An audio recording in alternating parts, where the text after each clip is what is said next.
why do we always assume that the person who gives us those intense, dizzying, stomach-dropping butterflies is automatically the exact same person we should sign a 30-year mortgage with? Yeah, I mean, that is a massive assumption we all just collectively make. Right. Well, welcome to the deep dive. We are going on a mission today to decode a language that almost every single one of us speaks, but, very few of us actually understand. It's so... I'm talking about the confusing, often totally contradictory language of love. Specifically, we are pulling apart two concepts that get thrown around constantly but are rarely defined: the soulmate and the life partner. It is such a critical distinction to make. People use these terms interchangeably all the time in casual conversation, but treating them as the same thing sets up a fundamentally flawed expectation for how human connection actually works. Exactly. When you blur those lines, you end up making life-altering decisions based on completely the wrong metrics. And our source for this deep dive is a really fascinating set of excerpts from a piece titled Soulmates and Life Partners: Distinguishing Destined Connections and Lasting Compatibility. Right. It features the spiritual insights of Tina Aldea Psychic, who actually spends a lot of her time helping people navigate exactly this divide. Which is incredibly helpful. Yeah, we want to give you the tools to better evaluate your own love life and relationships. Okay, let's unpack this. To figure out where we go wrong in relationships, we have to start by examining the type of connection that gets, like all the Hollywood glory. Oh, the soulmate. The soulmate, but just the word itself carries an incredible amount of weight, right? It really does. Based on the text, a soulmate is described as someone with whom you share a profound spiritual connection. And the belief in many spiritual traditions is that these connections can potentially cross lifetimes. And their primary function is rarely about domestic tranquility. Right, it's not about being cozy. No, not at all. The text specifies that a soulmate is designed to help you grow, heal, and evolve. Which sounds great, but the signs of encountering one are highly specific.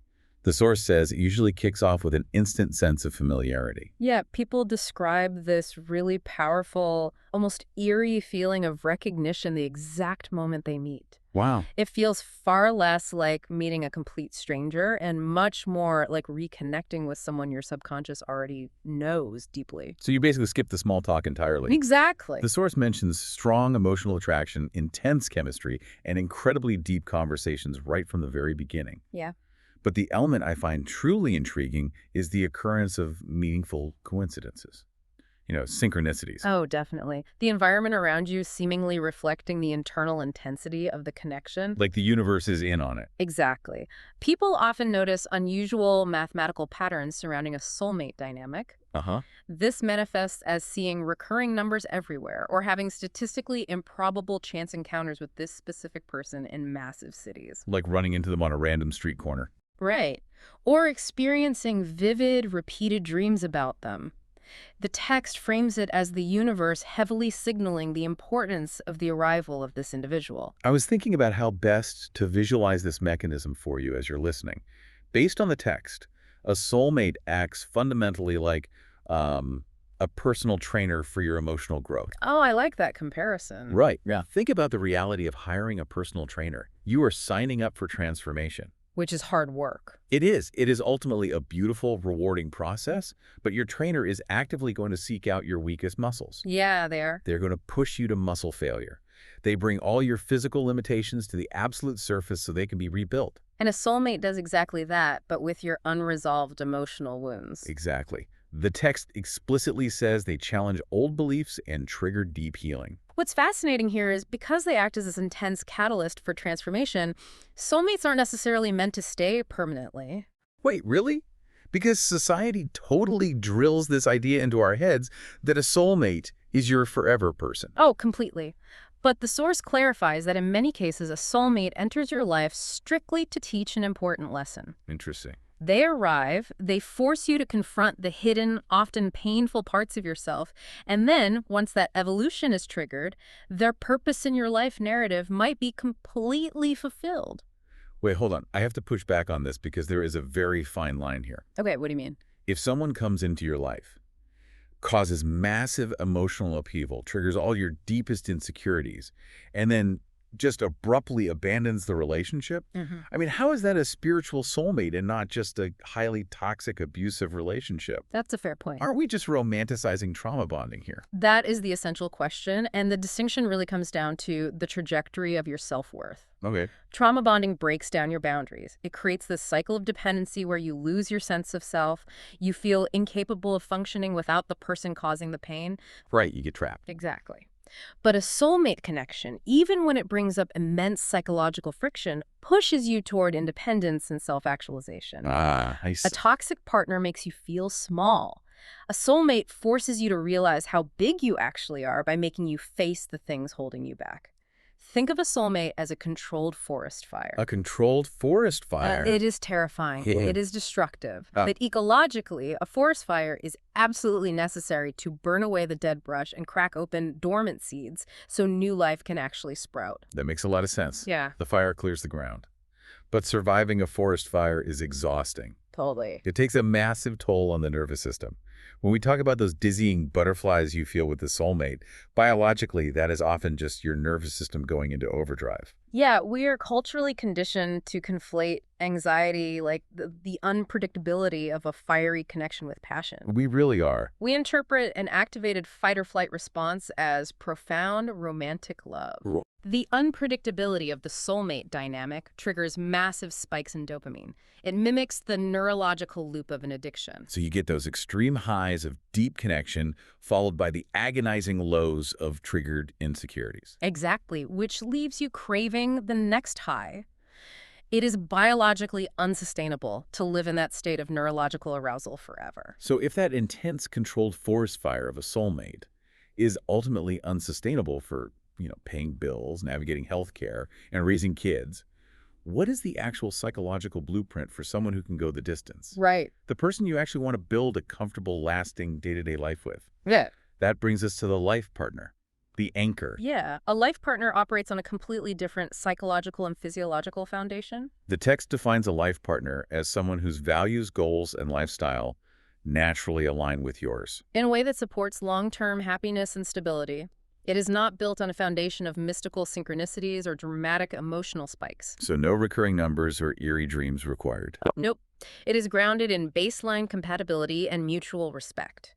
If the soulmate is the forest fire that clears the dead brush, the life partner is the old-growth oak tree that slowly, steadily grows in that newly cleared, nutrient-rich soil. I love that imagery. And the source outlines some core characteristics of a life partner that really put this into perspective. Yeah, emotional security is paramount. The text says you do not constantly question where you stand in the relationship. You just feel safe. You aren't endlessly analyzing text messages or wondering if they will suddenly disappear.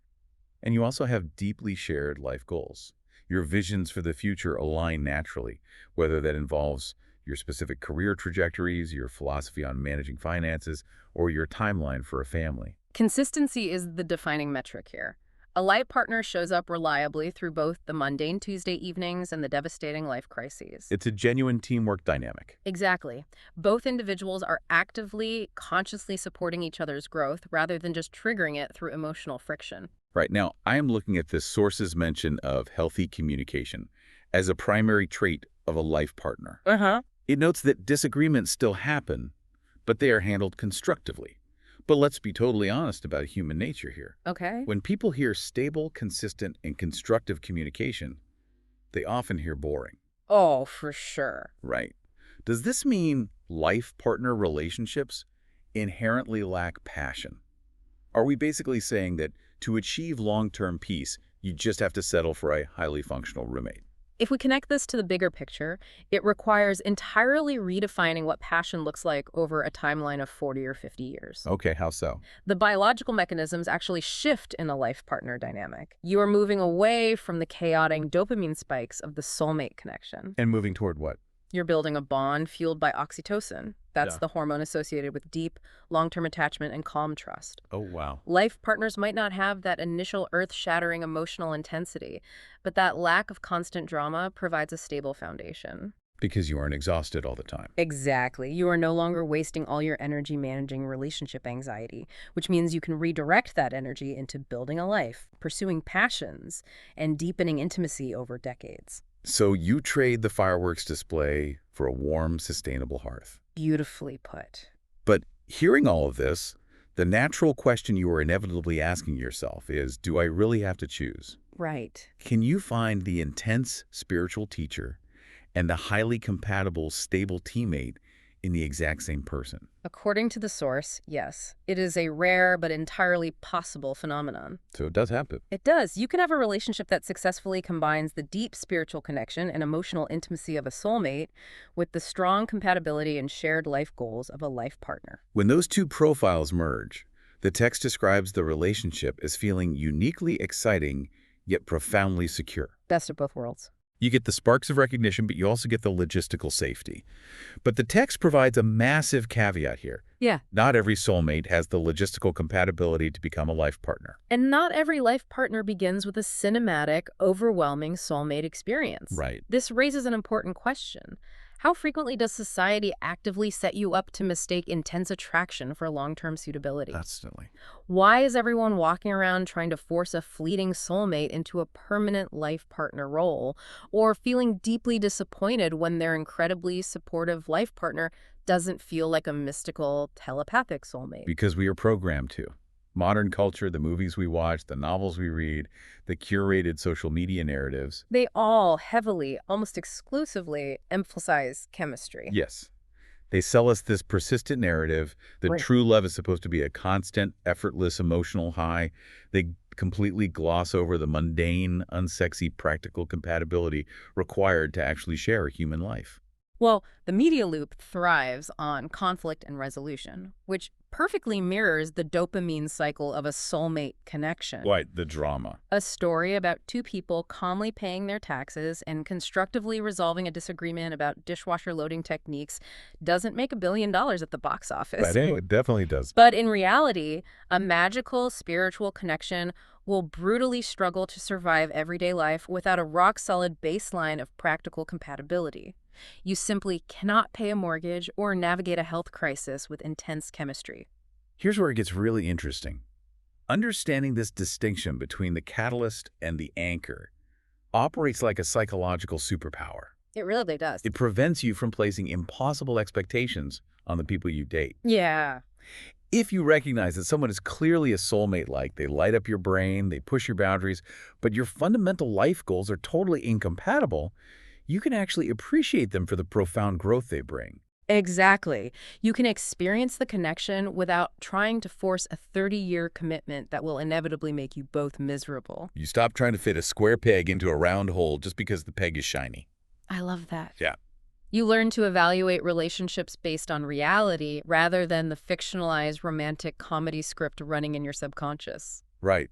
But everything we have analyzed so far operates on the assumption that you already have these specific people in your life to evaluate. Which isn't true for everyone. Exactly. What if you are sitting there listening to us right now, looking at your own life and thinking, well, this is fantastic theoretical knowledge, but I haven't met either of these people yet. Right. How does a person actually go out and locate a soulmate or a life partner in the real world? Well, the source provides a heavily counterintuitive answer to that exact problem. Oh. The advice from the spiritual teachers referenced in the text is explicitly not to download a new dating app, go to more social mixers, or frantically search the outside world. So no more blind dates. Nope. The recommended approach is a completely inward focus. The focus shifts entirely to self-awareness, deep emotional healing, and aggressive personal development. Exactly. The text emphasizes that you must become the person who is fundamentally ready for a healthy relationship when it finally arrives. You have to do the grueling internal work to create the psychological foundation that will actually attract and sustain the right connection. Because if you have not healed your own baseline wounds, you might easily attract a soulmate who violently triggers them. But you will completely lack the emotional regulation required to build a life with a life partner. It revolves entirely around the concept of readiness. And the text notes that this chronological journey unfolds differently for every single human. Right. Yeah, some people encounter these profound connections very early in life, while others meet them much later, strictly after they have navigated significant solitary personal growth. You cannot rush the timeline. But as humans, we are notoriously terrible at waiting. Oh, we hate it. We despise ambiguity. We crave certainty, especially when it comes to the vulnerability of love. And that brings us to the highly unique, practical application mentioned in our source material today. Yes. For individuals who desperately want a glimpse of what is coming down the pipeline, the text introduces Tina Aldea Psychic artist. Right. She offers a very specific methodology for people who are actively, perhaps impatiently, trying to discover their future soulmate. She combines purported psychic abilities with an intensive energy reading process to create highly personalized soulmate sketches. And the goal is to capture the essence, the foundational energy of the person you may be spiritually destined to encounter. The text details exactly why thousands of people seek these specific readings out. The motivations are deeply human. They want greater clarity about their romantic future. They want insight into their soulmate's specific energy so they can actually recognize it when it crosses their path, rather than accidentally walking past it. Yeah, they want a deeper structural understanding of their own love journey. And most tangibly, they want a literal, physical, visual representation of their potential soulmate. It represents a fascinating intersection of spiritual intuition and tangible artistic expression. It really does. The text frames this service as a unique opportunity to connect prematurely with the energy of the person who may one day alter the course of your life. For many, possessing that sketch provides a profound sense of psychological direction and hope during the often grueling process of dating. It is so incredibly fascinating to examine the human psychology behind this. We crave certainty so deeply that we will seek out artistic, tangible representations of abstract spiritual energy just to feel anchored on our journeys. Yeah. We want to see a physical face. We want to have a map of the destination before we've even finished putting gas in the car. That is a perfect way to put it. It speaks volumes about how universally we all desire deep connection and how terrifyingly vulnerable the search for love makes us feel in the modern world. That intense vulnerability is exactly why possessing a mental framework is so crucial. When you truly understand the difference between the soulmate who is designed to shake you awake and the life partner who is designed to anchor you in the storm, it provides a lens to interpret your romantic experiences. You no longer feel entirely lost in the dark, reacting blindly to every emotional spike or period of calm. So, what does this all mean for you right now? If we zoom all the way out on the underlying mechanics we've pulled from this source today, The core takeaway is recognizing the distinct functions of the people who enter your life. Soulmates inspire spiritual awakening, challenge your limitations, and force transformation. They are the controlled fire. And life partners provide bedrock stability, logistical compatibility, and unwavering long-term support. They are the deeply rooted tree. Sometimes, rarely and beautifully, they are the exact same person. But often, they are not. Understanding the psychological framework allows you to deeply appreciate the people who enter your life for what they actually bring to the table, rather than resenting them for what they don't. Armed with these structural definitions, you possess the analytical power to look back at your past relationships and scrutinize your current ones with absolute clarity. You can evaluate them honestly, without the cultural brainwashing, and figure out what you truly want and practically need for your future. You can officially stop judging a wonderful life partner for not being a dramatic, mind-reading soulmate. And you can stop trying to chain a fleeting, fiery soulmate to a life partner's 30-year timeline. It changes everything about how you navigate connection. But before we wrap up this deep dive, I want to leave you with one final, slightly provocative thought to ponder on your own. Okay. Our source material today and our entire conversation has focused very heavily on romantic connections. But if we look closely at the true, functional definition of a soulmate, Someone whose primary purpose is to trigger deep healing, aggressively challenge your long-held beliefs, and violently force your personal evolution. exactly. Is it possible that the greatest, most impactful soulmate of your entire lifetime isn't a romantic partner at all? Oh, wow. Could your most profound soulmate actually be a fleeting childhood friendship, a ruthlessly strict career mentor, or even a bitter rival who, through relentless friction and competition, forces you to become your absolute truest self? That is such a good point. Think about the specific people who have fundamentally altered the trajectory of your identity. Maybe your ultimate soulmate has already been right in front of you, doing exactly what they were meant to do, just not in the romantic package you were told to expect.